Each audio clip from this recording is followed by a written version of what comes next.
I created the ashram. First of all, when I first started teaching and making an ashram, I did so because, it was what Rudy directed me to do, and I felt strongly that this was the pathway through which I could grow my relationship with Rudy and express to him my gratitude and respect. So I made the ashram. I made a bunch of ashrams, albeit not very big ones. And then Rudy passed away. I did not have even 15 minutes to consider what that meant to me or experience what that felt like, because I instantly had his family and 500 of his students tap dancing on my head.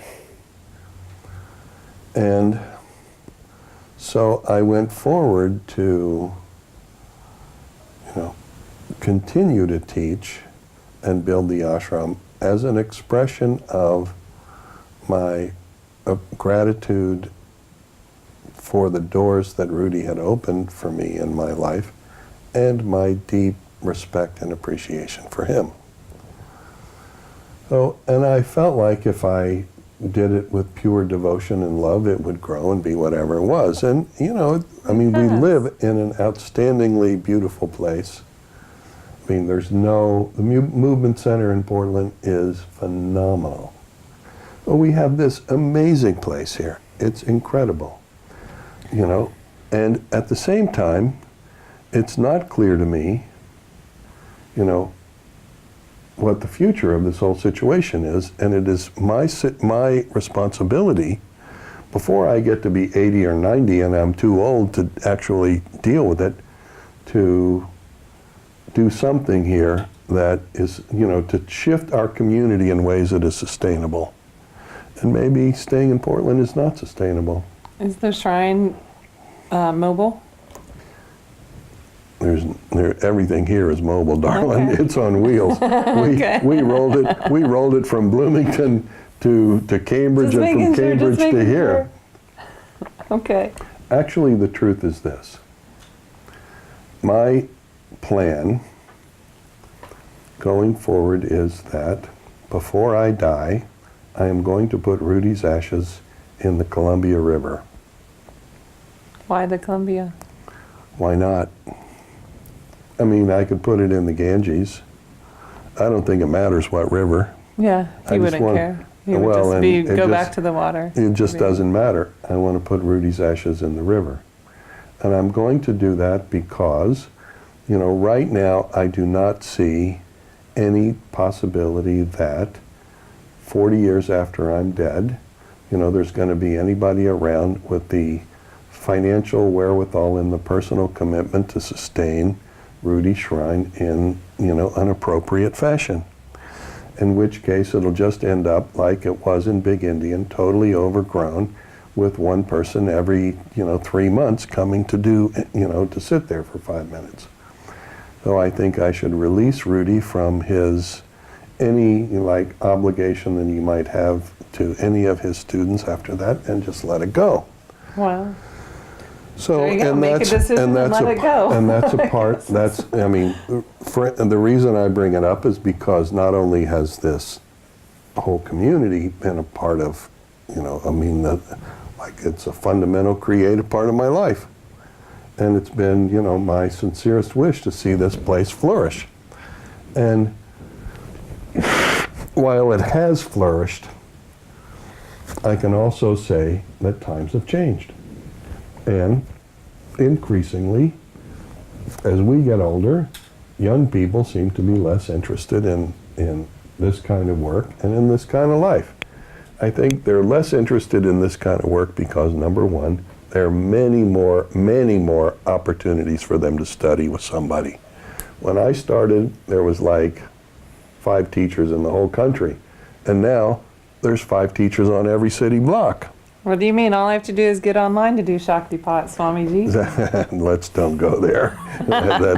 That is like so lame. I had to say it.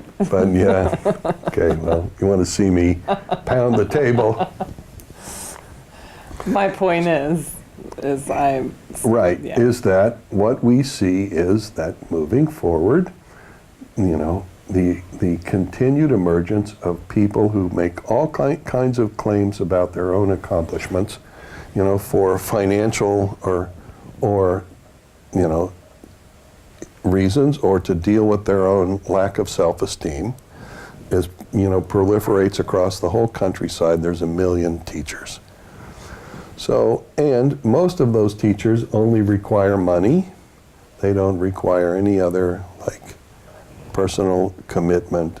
They don't require any effort to develop a connection and to actually practice. And it's very nice for spiritual people to pay money to go to a retreat and meditate for 2 days and then go home and not meditate again for 6 months and then go to a retreat again. This is the style in our culture. So, you know, here we are living, you know, we don't do like 1-month immersions. We've done a 47-year immersion, and we are fully immersed. This is our life. So if it means I let go of this place and totally change it and reorganize the whole thing, I don't mind.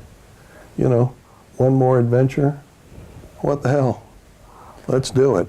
So is it, it's... It reminds me of that, Butch Cassidy and the Sundance Kid scene where they're standing on this cliff, there's a river below, the bad guys are about to overwhelm them. One of them says to the other, the first one says, let's jump.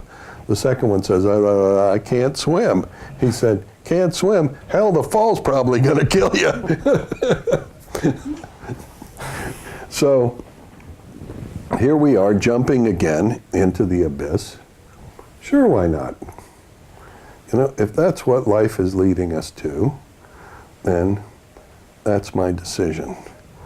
To attempt to defend something, a circumstance, in which there is insufficient flow, so at Crossroads, is ridiculous. A lot of people are, that feeling of tension is about an attachment. It's it's twofold. Flow. It's about an attachment, number one, and it's also about fear of the unknown. Right. And we all fear the unknown.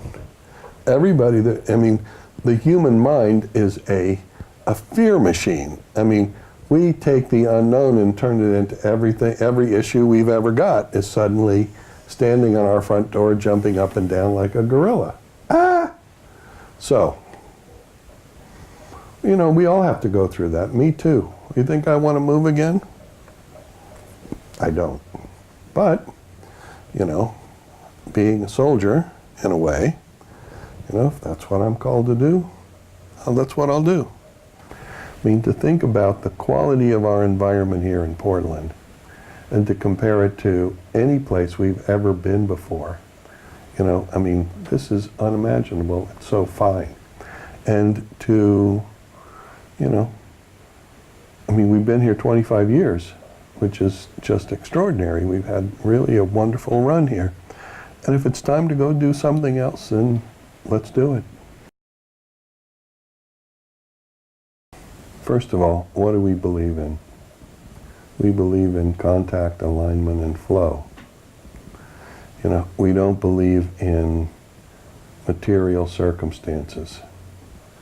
We believe in community. And, you know, there are a lot of ways after all this time that the value of community can be realized. It doesn't have to be realized in the same way we've always realized it. Although, you know, I haven't talked much about what comes, let's say, if we sell this, which is not clear. I haven't talked about that.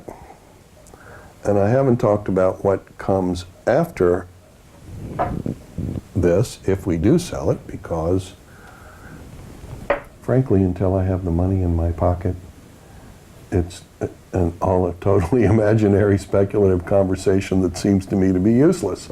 I think what we'll do is see that we have the resources to do something interesting, and then we'll do it. Otherwise, we'll just figure out a way to stay here and keep doing the same thing we've been doing. The point is that the reality of the circumstance informs you that a change is coming. It's even like right now, Swamiji, as you sort of accept a high probability that we should let this place go, part of me wants to fight to keep it. You're telling me you don't want to move. We have a whole community here. So using that as an example, why should we not try and fight to keep it? Because if we haven't been able to accomplish some basic, marketing things about relative to this place in the last 25 years, I'm extremely doubtful that we're going to accomplish that in the next 5. And we have another factor, which is we're getting older. And, we're getting older.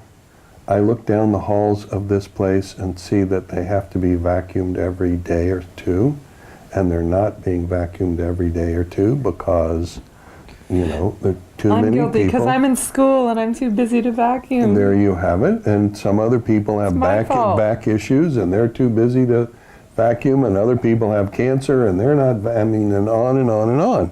And so I look at the halls and I say, there are a lot of halls here and it takes a lot of time for people to clean this.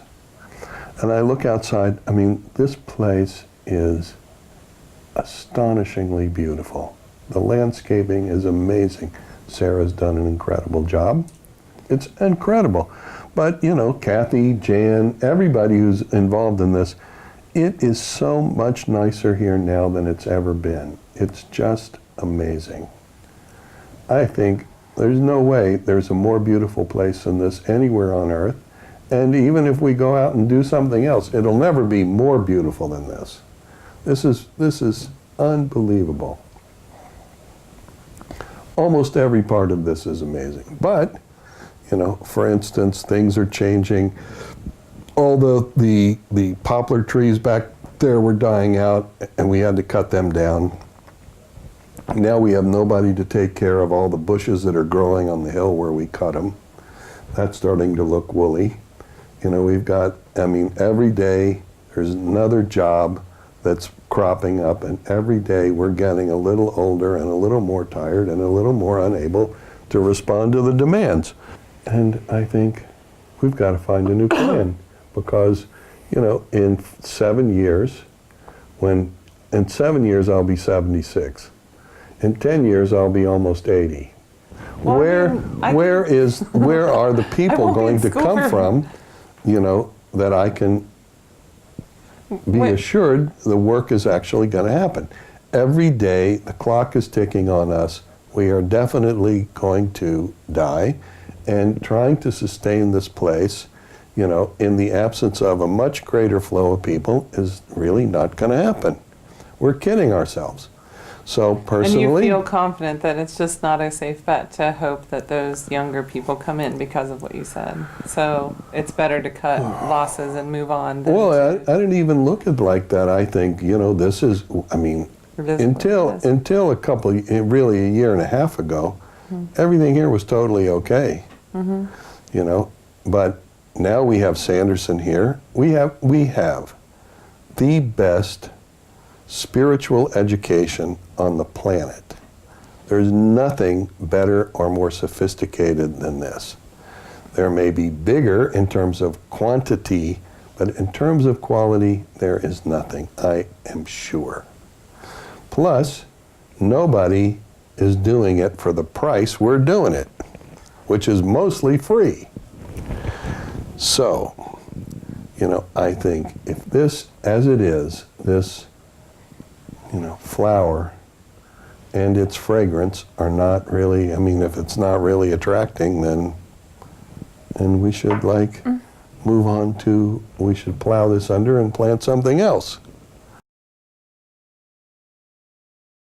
For me, it has been letting go of my wish for this place, first of all, is letting go of my wish for the larger Rudy community that I've always wanted to, like, you know, come to its senses and find a way to communicate and work together to you know, demonstrate the beautiful teachings that Rudy left us in a way that really pays, you know, honor and respect to Rudy, instead of the, you know, group of contentious, you know, people who, you know, claim things